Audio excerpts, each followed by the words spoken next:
just trusting the universe. And I find when you just trust the universe and yourself, which is your body, not your brain, not your overthinking, it opens up so much opportunity. And it's crazy. It's hard. It's not easy. Everyone would be doing it if it was. Welcome to the House of JerMar podcast, where wellness starts within. The House of JerMar is a lifestyle brand empowering women to live all in interior design and personal wellness. We are a destination for women ready to reimagine what is possible in their homes and lives and then create it. We are honored to have you join us on our mission to empower 1 million women to live all in. I am your host, Jean Collins, and I invite you to become inspired by this week's guest. Welcome to the House of JerMar podcast, where wellness starts within. I'm your host, Jean Collins, and this week's guest is somebody who is going to be so inspiring for you. This week's guest is Andrea Carson. Andrea has been a photographer for 25 years, so we will talk about her photography journey and her being a solo entrepreneur as a photographer. But what I love so much about Andrea's story is her personal wellness journey that has taken place since 2021. And I think that story is so inspiring and interesting for everybody. So everyone, please welcome Andrea Carson to the House of JerMar podcast. Welcome, Andrea. Hi there. Thanks for having me. Thanks for inviting me. It's so good to talk to you and so good to see you. So before we get started, I just want to share with everybody how I know you and how I met you, because I like to have people understand the connection between my guests if I have one. So it was about 2 years ago, and I was doing a wellness event at a Pool House wellness speaking event. And we had hired a magazine to be part of that event, to photograph the event and then also feature it in the publication. And you were the selected photographer for that event. And I had never heard of you, never met you, started following you on Instagram, and you showed up. And just so everyone understands, Andrea is this tiny little human with so much energy. And you showed up and you were like the Energizer Bunny, running all over the place with your cameras, capturing everything that I wanted. And you were so incredible, and your energy was amazing. And I really was taken back. Wow. I don't know who she is, but she is a powerhouse woman. And then I get your photographs, and I was blown away by them. They were so beautiful. And I follow you on Instagram, and the things that you post are unbelievable about people and lifestyle and events. And you work for the magazine and you publish food. You just published one for a restaurant. And I was like, holy cow, I'm starving now. So I am so excited to have you as a guest, because the more I've been following you, the more I've learned also about your personal wellness journey, which I think is so inspiring. So before we get started, why don't you share with everybody at a high level, or however high you want it to be, your career, and how did you get into photography? Did you always love photography? When you were growing up, did you love the arts? Were your parents creative and artistic? How did you get into photography? Wow. First of all, thank you. That's quite an introduction. I appreciate hearing that. And I remember our first day meeting each other as well. Likewise, since the day we met each other, I've been following you as well. And I always write to you on Instagram, always saying, oh my God, what is it you can't do? And you always write me back saying like the same thing. So I just love, from just my perspective as a fan of you as well. And likewise, I just really love the support that we've been giving each other through the years that we met each other. It's really awesome. And I'm, grateful to be on your show.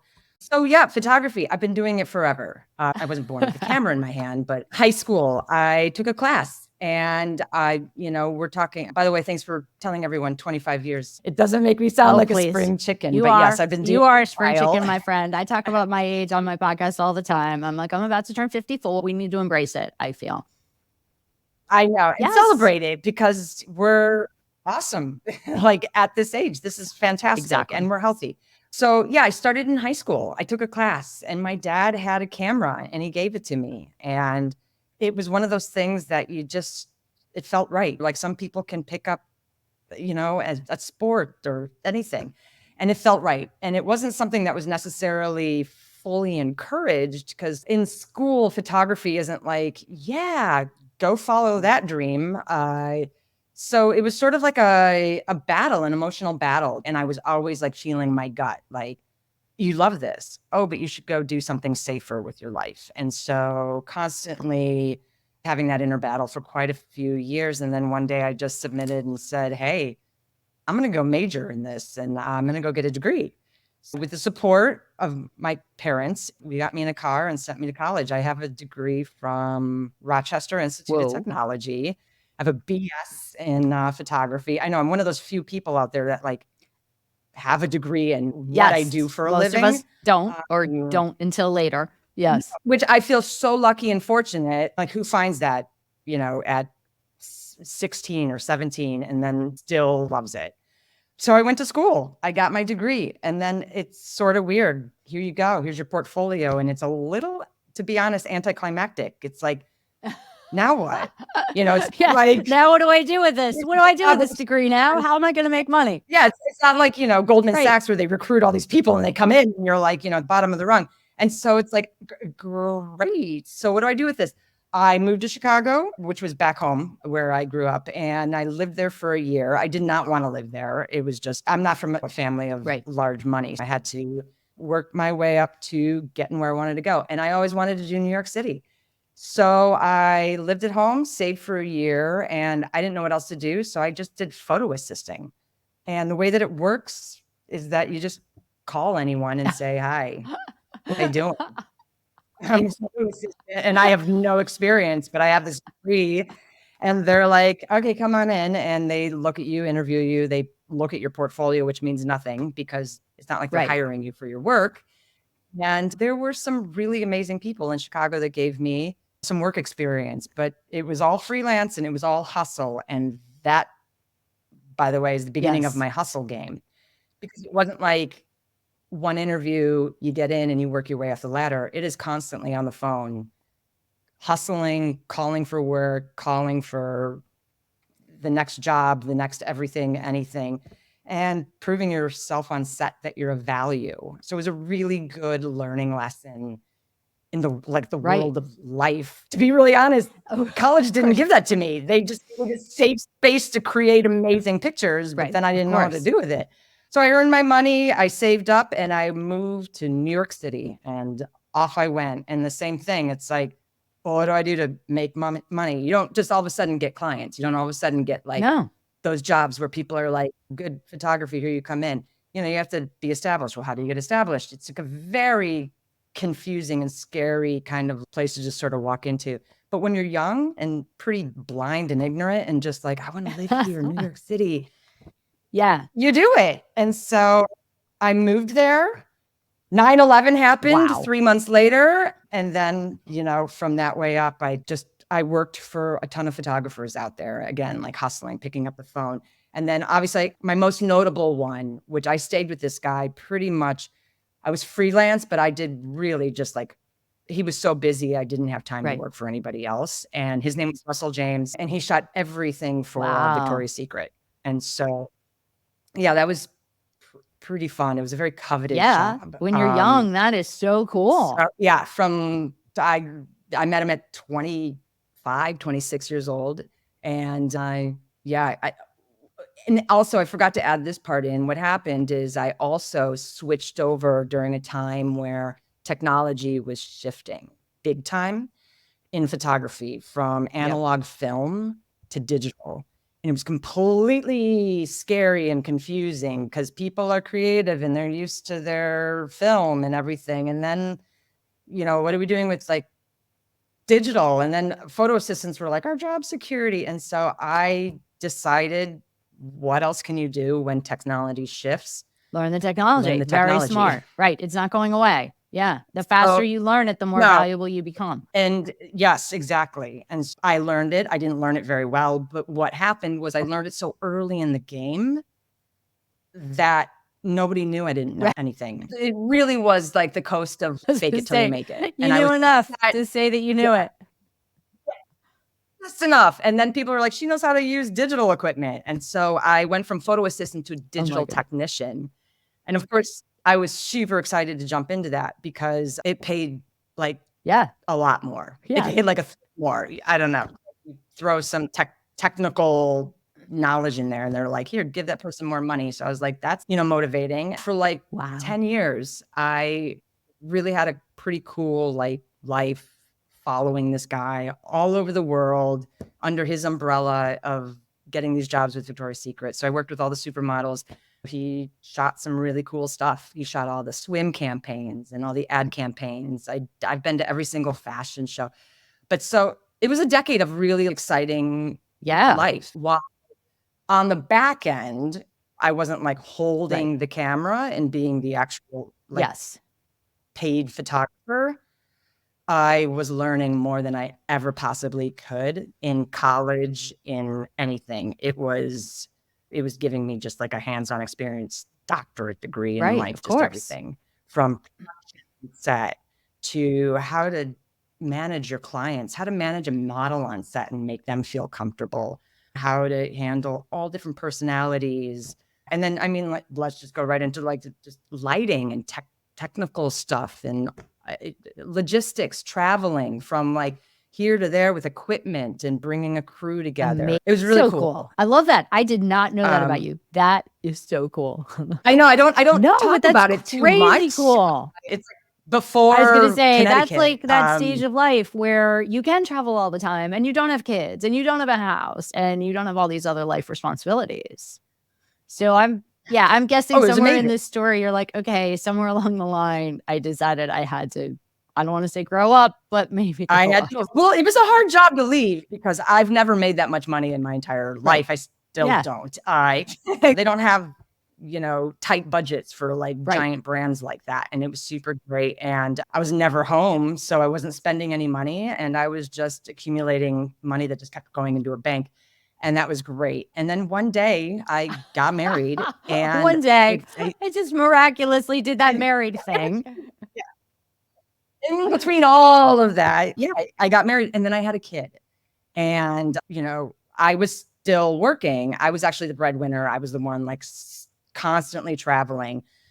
But as a new mother and as a woman, and also hormonally, everything, it was a really challenging time because it's I had my baby and then I was back off into traveling all the time, and I wasn't doing what we just naturally want to do.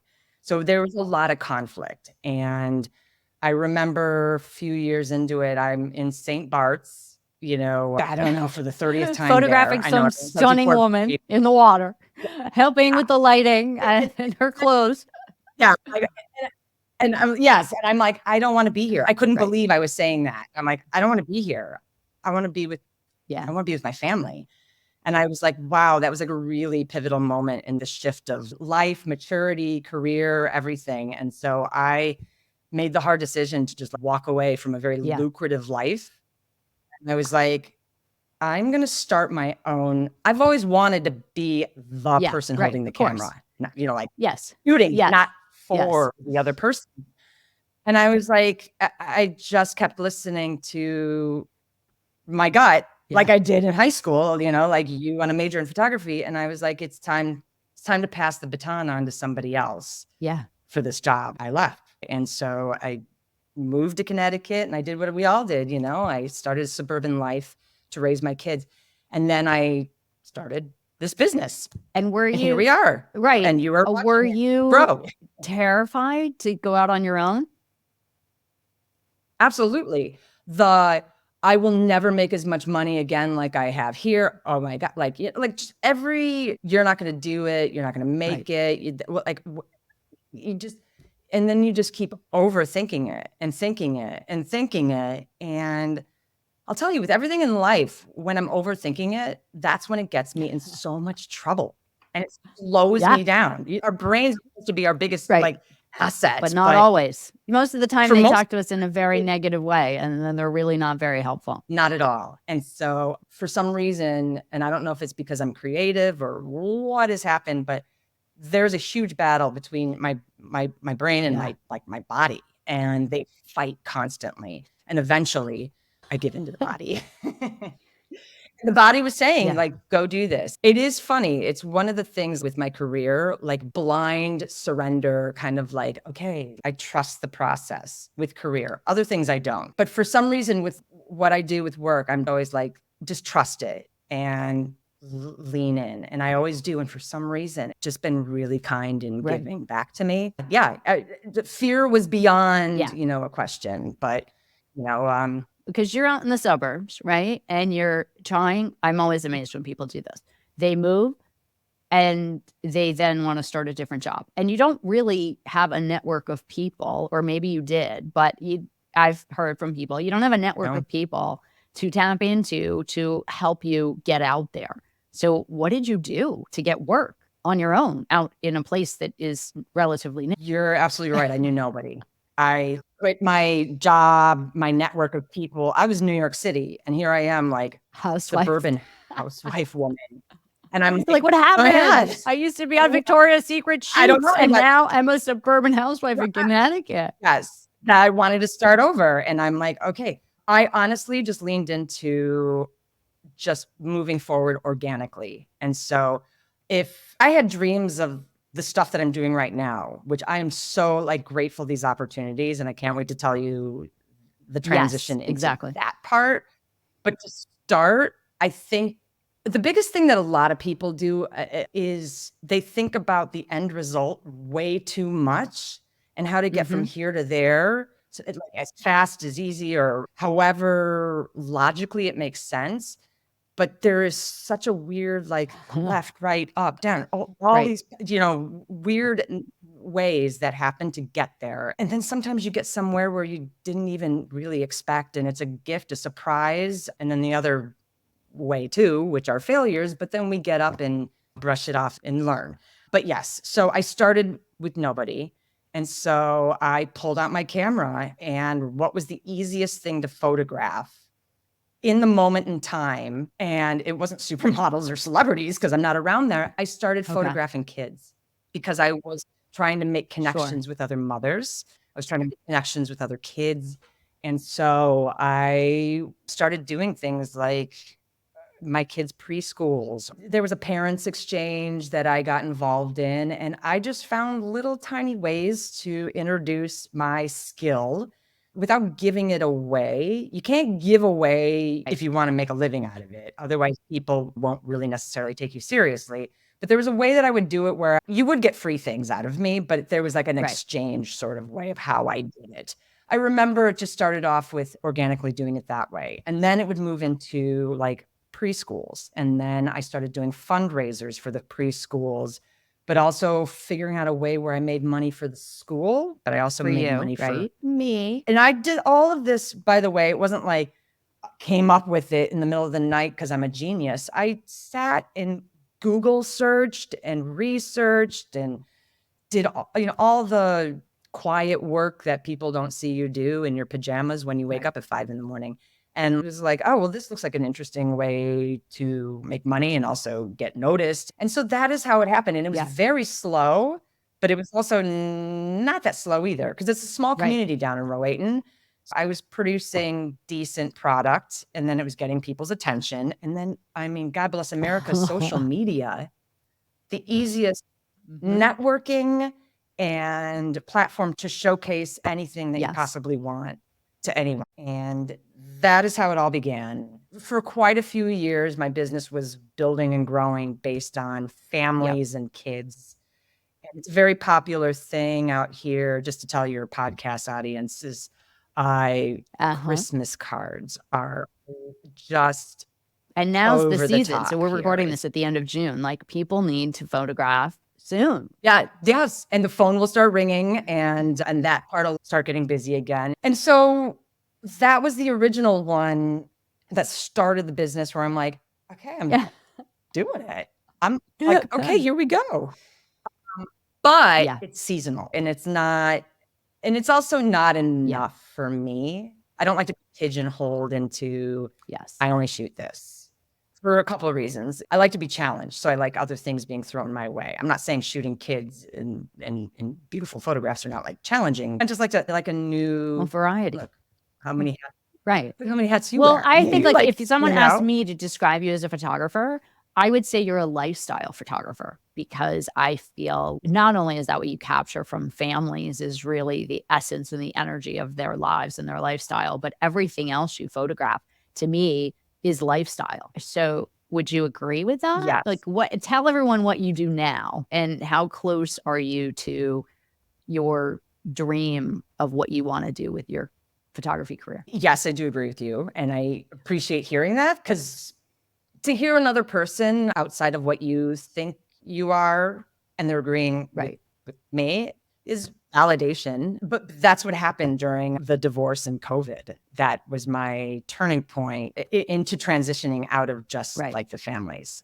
Should we talk about the divorce and the change that happened? Because the things that you have done since then have, I think, changed probably who you are. Yes. I've had multiple guests talk about death of a parent and how shocking that is. Yeah. So you can get fired, you can have death of a parent, you can have divorce, you can have birth of a child. That's another one that makes a major life-changing event, moving to a completely different place where you don't know anyone. So one of the things that a lot of my guests talk about is the impact that these life-changing events have on our current selves that you don't know about at the time of the present life-changing event, because you can't see into the future as to how that's going to change who you are. So you had a life-changing event by getting divorced.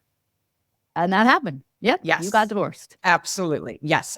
You are on the money. That is probably, without question, my biggest life-changing event. And I wasn't blindsided. I actually am the person that made the decision to do it. But to make that decision did not come lightly. Of course not. It took a really long time. And also, like, going back into the world of fear, I mean, it was filled with so many different, really complicated emotions. And with everything, everyone can say a life-changing event. I would say I hit rock bottom. I hit as rock bottom as I could possibly really, really get. And rock bottom, there's a spectrum to rock bottom for everybody. That could be like in jail, a drunk driving car accident, or destitute, whatever, losing your job and being in like $500,000 in debt, all that kind of stuff. For me, it was just misery. I wasn't happy, and I couldn't find it no matter what I possibly could do. I made the unbelievably difficult decision to end my marriage. It was awful to decide that, because while I'm taking control of my life and making that decision, I'm also impacting. There's shrapnel that happens. That's hard. when you And do it's that. hard to make that choice, especially as women. I think we feel responsible for the shrapnel, and it's hard to make yourself the number one priority without feeling selfish when you have to make those decisions. Yeah. Yes. And I see a lot of women working on this concept to be brave enough to walk away from a marriage out here.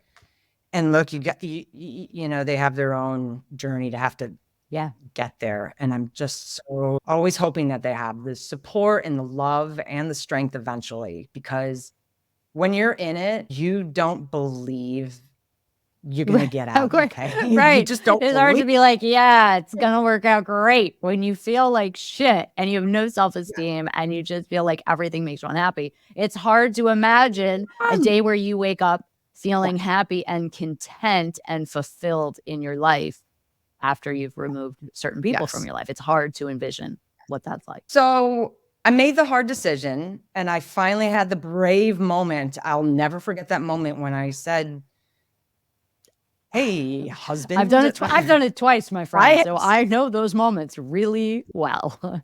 I did it when I You was know 6 it. months pregnant the Yes. second time. Like, hi, here's me pregnant with your child. And guess what? I want a divorce. And I want it actually now. But then once you say those words and you put that out into the universe, it is somewhat freeing. And I don't know if you're like me, I had to say it to someone else. I said it to a girlfriend first, to then be able to say it to someone else. And I was like, okay. I said it to the girlfriend, the words are not going to kill me. They're not going to like turn around with fireworks and explode in my face.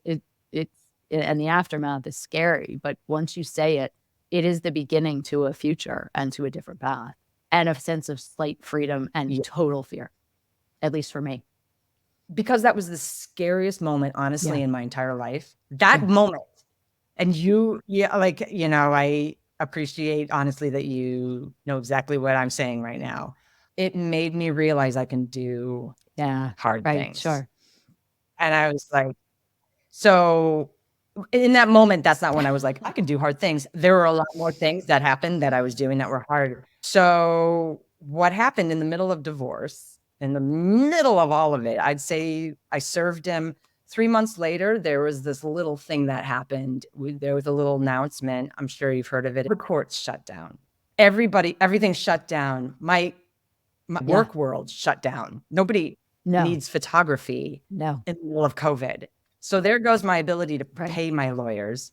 There goes everything out the door. Like there goes my ability to go anywhere, to escape from my home, because neither one of us made enough money while we're going through the process. We had to live in the house together, which was a nightmare. And then I had to homeschool my children and then try and have conversations with my lawyers through this. And he made the process challenging emotionally, which we all do. And it was a nightmare. And I honestly, what made me really fall like rock bottom is that I remember the only thing that got me through those times were I had a box of wine, and it was there was one room I said in the house, I said, one room has to be mine. Yeah. You can't come in anymore. Like, just let me have one room that's mine. Yeah. And it was my bedroom. And I'm like, get your stuff out, put it somewhere else. Let me just have one safe room. And so he did let me have that, which was awesome. But in that room, I didn't want to ever leave it. A box of wine in the closet. And I had a Yeti cup, which was an opaque thing. And I laugh about it now because, just so you know, I don't drink anymore. I know you don't. That's why I'm finding this funny. Yes. And I wasn't drunk the whole time. Yeah. I was numb. I just couldn't, I couldn't handle it. It was too much. It was like, I couldn't handle it. So I was just numb all day long. And then something happened. And when I get so dark and emotional, I don't turn helpless. I turn to my creativity, because it's the only thing where I can find sanctity and safety and control. And everything else in my life, I had none. And so I remember someone called me and said, hey, have you seen that cool project going around, the front porch project? I was like, what's that? And so I was looking at it, looking for any idea to like just make some money to pay these really unaffordable divorce lawyers. Yes, it's crazy. I cost more than my wedding. So where we live, it's outrageous. Yeah. So, all your podcast people are going to move out here now and become divorce lawyers. Calling, please, we're living out here. They were telling me about this front porch project, and I was like going online, looking it up, and I'm like, oh, okay. And I was looking at the work, and it was basically photographers taking pictures of families, like Christmas card photo, like on people's porches. But it was weird to me. First one, they're happy and they're smiling. And I'm like, I'm miserable. That does not resonate at all. And the second part was these photographers were donating the money to some sort of different charity. And I was like, that business model does not work for me. I'm exactly charity. Right. My lawyer bills are the charity, folks. Yeah. I was like, I can't take happy pictures of people and then give my money to help others. Right. Whatever causes I am a cause myself. I have to take care of myself first. Right? I mean, I'm charitable. Don't get me wrong. But in that moment, that was not the time. So I was like, I got to do something different. And what can I do? And I just remember sitting there being like, channel your feelings. And so I was so depressed. I was so miserable. And COVID at that moment reminded me of the Great Depression. Yeah. And I was going back to my visual times of art history class where Dorothea Lange and Walker Evans photographing and documenting the Great Depression. And their work is beautiful and dynamic. And real. Real. By no means.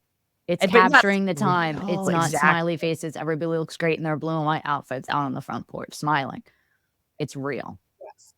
But we're also not, I'm in Fairfield County. Like that's impossible to get that look because we're not in like the Dust Bowl. Like nobody's poor. Everyone's really doing fine. That was my vision. And so I called like 7 or 8 families. And I do this sometimes when I come up with the concepts. I call people and I'm like, I got an idea. You want to be part of my project? And they're always like, of course, yes, because they like to be part of it and something cool happens. And I said, great. All you have to do is show up. Don't put any makeup on. This isn't a Christmas card. This is the first time your kids don't have to actually smile. And I get to do whatever I want with these photos. And they were like, yeah, sure. Now, again, I don't have a vision for Yeah. what I'm going to do with these.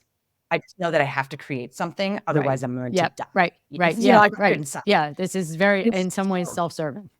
So I do it, and I'm going through the process too. What does this look like Right. for me? What am I doing? I have a vision. You have to kind of get into the swimming pool before, and I shoot this stuff and I like it. This is gritty. And so that was the moment where I was like, this needs to be somewhere. Where can I show it? Where can I, like, other than Instagram? And so I called the magazine. Yep. Our Local magazine. You know, which for your viewers, it's a really well-made, produced, kind of old school publishing company, Moffley Media. They own it, and they run all of the local town magazines from Greenwich, New Canaan, Darien, Westport, Stamford, Right. and then a few others. So I called the one from New Canaan, Darien, because this in Rowayton, which is, Town. you know, I wrote her before trying to, like, Yeah.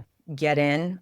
You know, they don't have anything for me, Yeah. whatever. Right. Thank We'll you. get back to you. We Yeah. like your work. That's cute. Yeah. Yeah. And so I wrote to the editor at the time, and I said, hey, you know, I shot this story and I'd like to show it to you. And I was wondering if you have any interest in, you know, maybe putting a picture in there or something. And again, my goal for this was, Right. I was just going to say, I love how you say a picture. None of your work that gets I just want- published is a picture, by the way. I mean, now I'm like so lucky if it's a picture, that would be the cover. So I pitch it to her and she's like, this is awesome. And I'm like, oh, how validating, you know, wow, somebody likes it. That matters. A week or so goes by.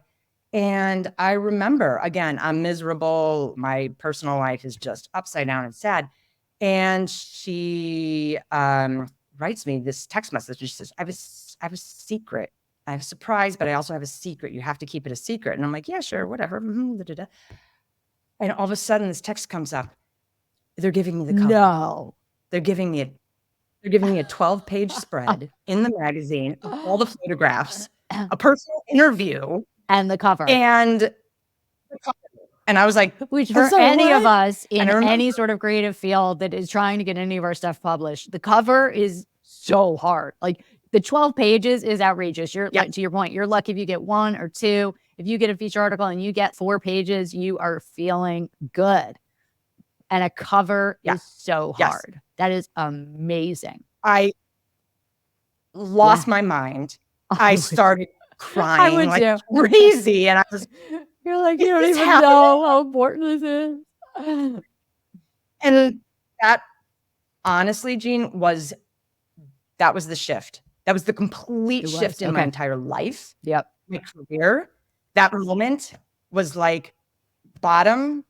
All of a sudden I started going uphill and I was like, whoa, I just am in misery and something. I just made lemonade out of like the biggest bowl of lemons. And so, so that was really overwhelming. And so the story was very successful. I obviously put it on Instagram, advertised it like crazy, and everybody thought it was so cool. I had over 100 people book me. It's amazing. To shoot the sad COVID portraits. I call them the Corona sessions. And it funded me through months of paying my lawyers. And I couldn't believe that happened. And that started the relationship with the magazine. They liked the work. Then they actually were like, hey, we really like that idea. Do you have another one? And I'm like, I've got tons of ideas.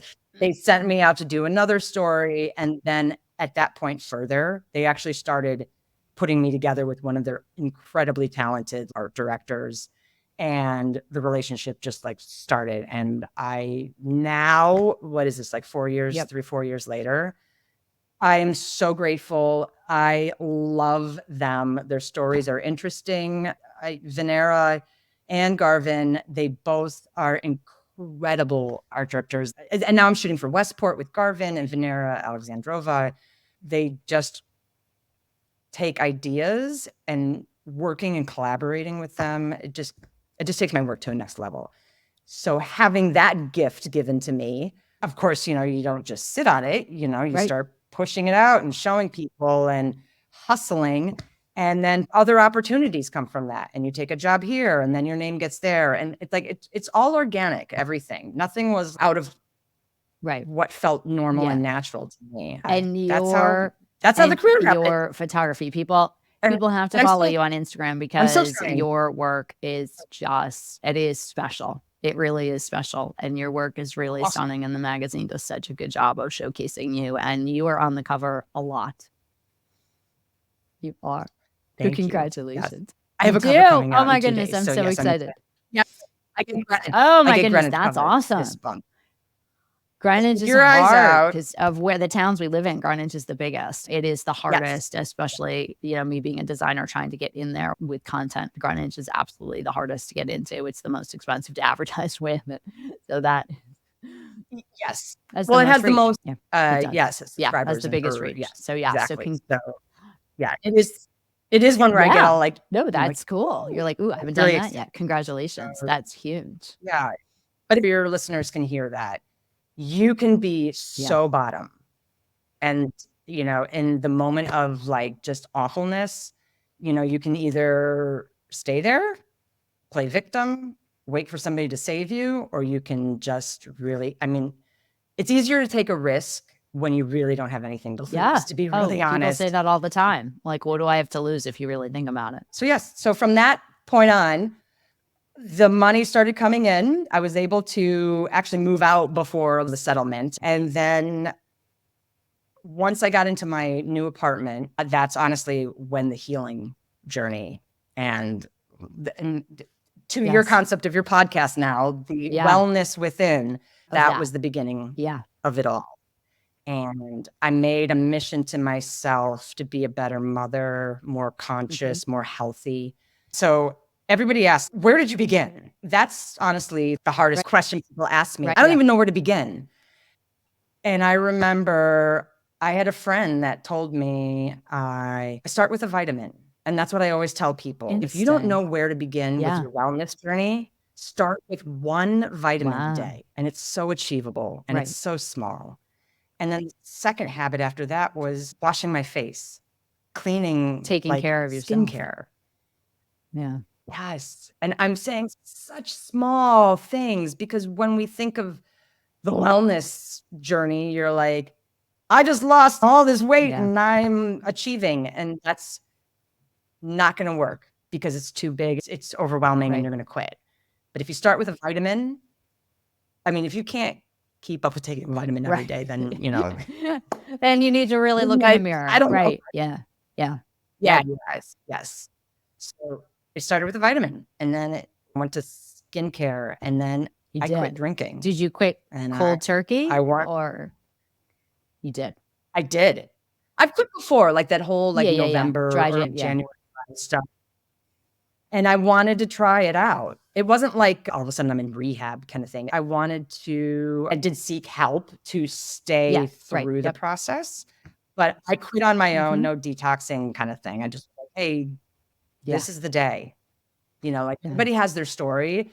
Sometimes it's super rock bottom. Mine was just like, this isn't serving you anymore. And this is the next step in your healing and wellness journey. It went from there. And then I started hiring therapists, just baby steps along the way, little things.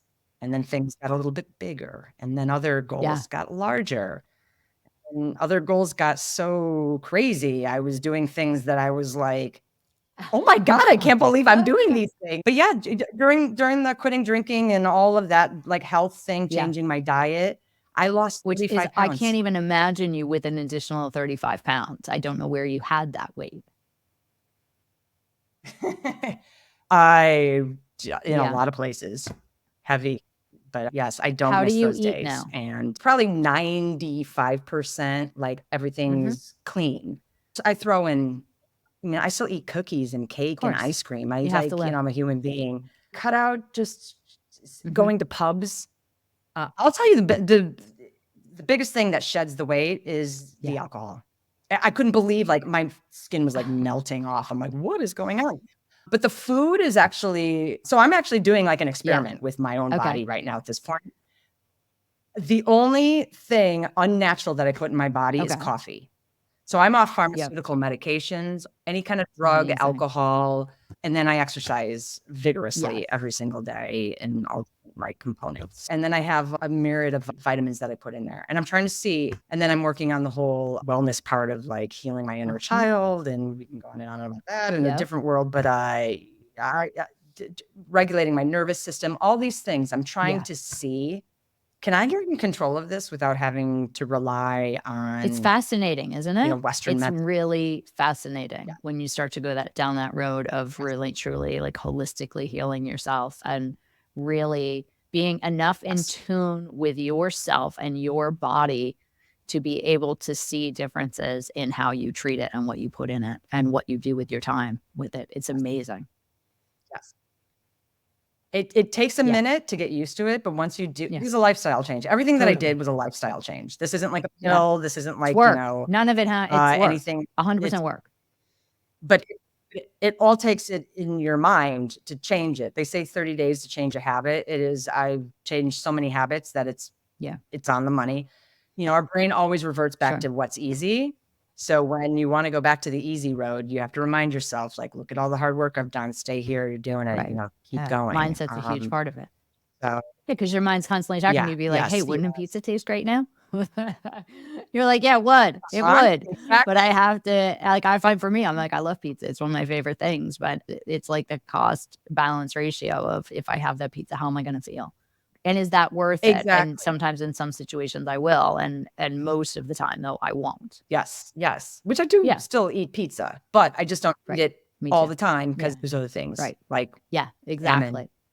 So talk to us. I want to make sure we have enough time before we go, which we're going to have to, unfortunately, stop talking soon because we both have things to do. Talk to me about exercise, the marathon, the bike. These stories are crazy. So that was when I looked in the mirror and I'm like, wow, I did all these things. I lost the weight. I changed my diet. I'm like, I'm doing hard things I never thought I could do. I'm shooting for the magazines, hard things, crazy. And so I was like, what can I do that's hard? And I was going to it's a half marathon. So I was going to be a marathon, and I'll explain to you why I didn't do the full marathon. But I was like, I'm going to run a marathon.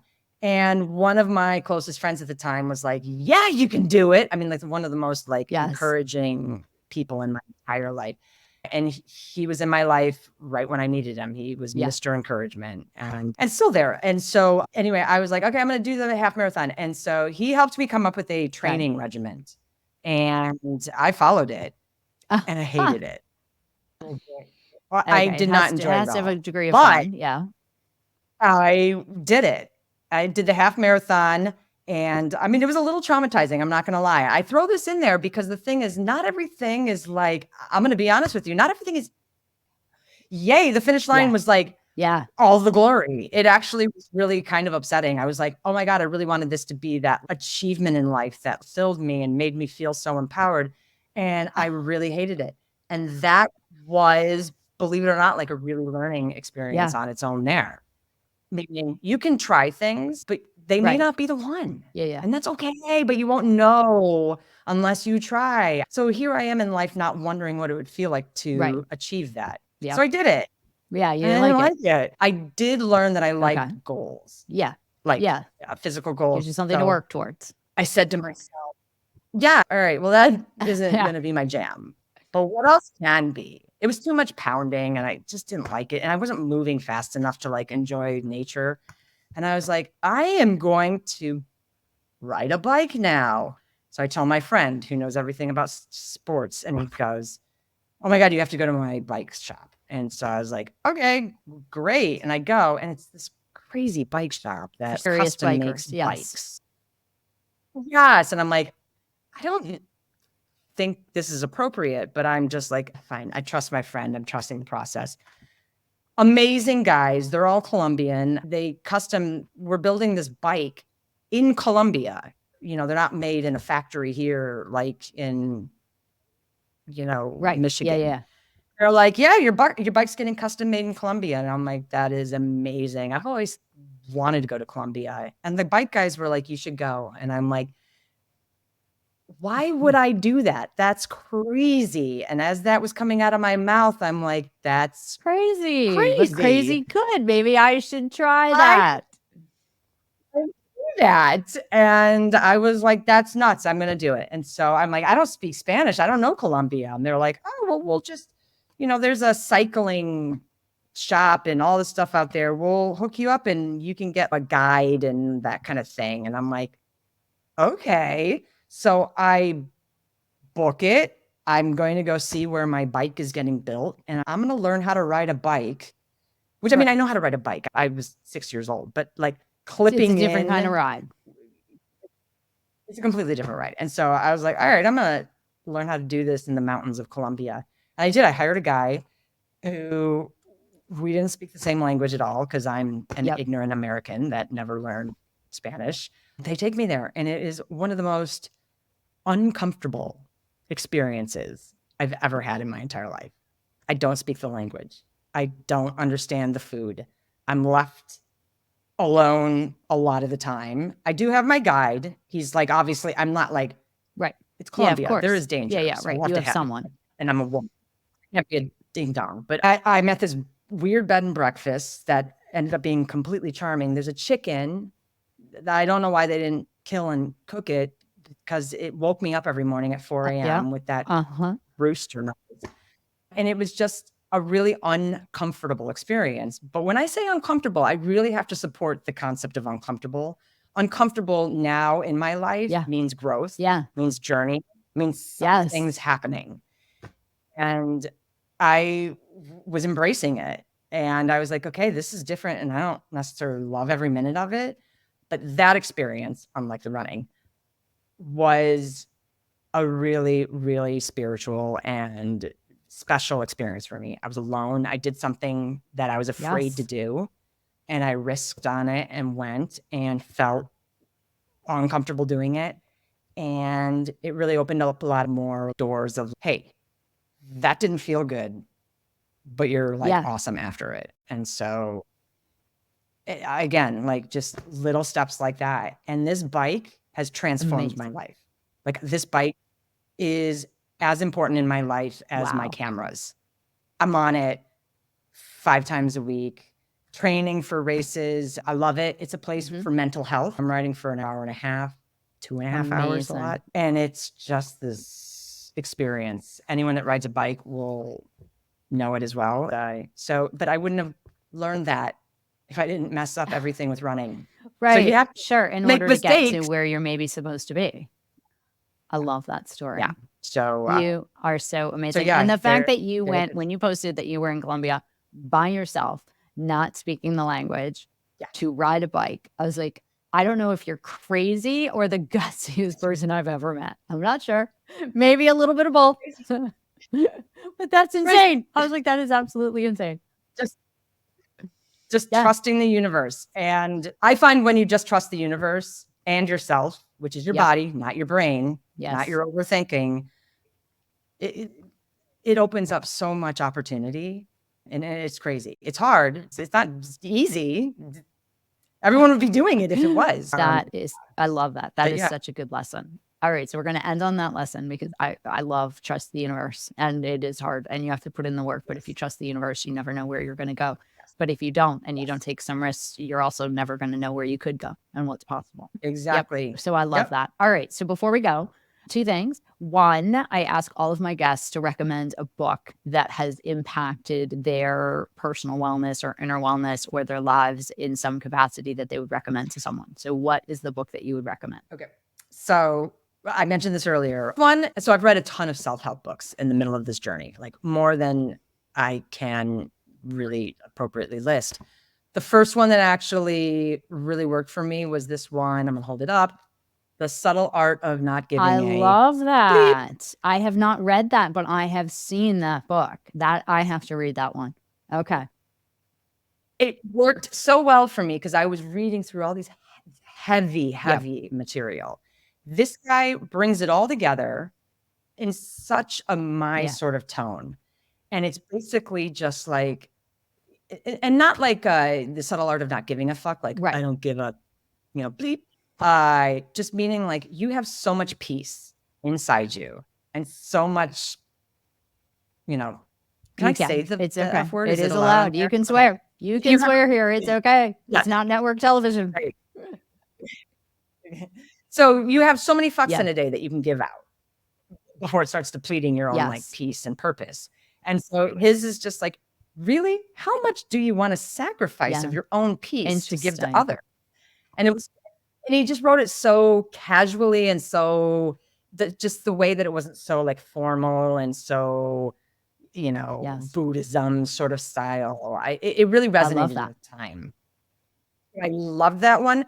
But Yes. recently, again, I have to say another one. This one is a little more Buddhist-y, more, deeper, but this one is the Four Agreements. I can't imagine. love the Four Yeah. Agreements. That is such a good one.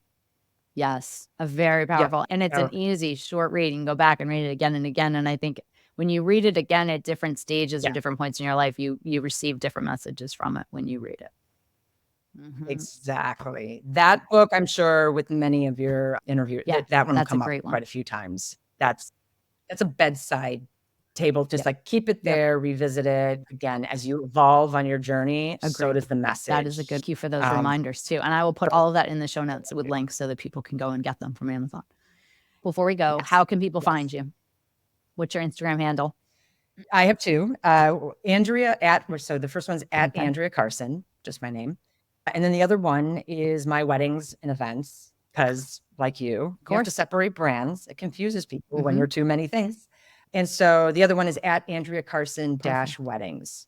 But more of the editorial stuff is at Andrea Carson. Yes. Well, So, I will put both of those in the show notes as well so that people can follow you, because your work and your life is really inspiring. And so once again, you are an incredible lifestyle photographer who is also living an incredible life, and you exemplify wellness starting within. So I thank you for being vulnerable and sharing your story with my audience. It's not an easy thing to do, so I appreciate it.